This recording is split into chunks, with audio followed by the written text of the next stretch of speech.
आमचं एक नाटक होतं 4 दिवस प्रेमाचे, जे खूप गाजलं, ज्याचे 1000 प्रयोग झाले. परदेश दौरा देखील झाला ना हो, याचा? हो. तर त्याच्यामध्ये प्रशांत दामले, अरुण हं. नलावडे, कविता लाड, वीणा जामकर, मी आम्ही सगळे काम करत होतो.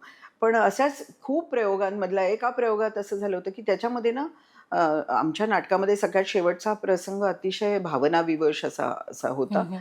आणि त्याच्यामध्ये ती जी बायको असते, हं, हं. तिला दिसत नसतं हं. आणि तो नवरा कसा सांभाळून घेतो आयुष्यभर तिला. हं, हं. असं ते हळू वार्धक्याकडे झुकलेलं असं जोडपं होतं. आणि त्याच पद्धतीचं अनुभव आम्हाला स्टेजवर म्हणजे थिएटरमध्ये पण आला.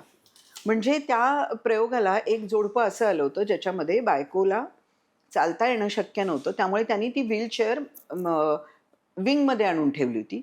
बापरे! नवरा खरं म्हणजे समोर जाऊन बसून बघू शकत होता ते नाटक. तिला हं, हं. एकदा व्हीलचेअर विंगमध्ये ॲडजस्ट करून दिल्यावर.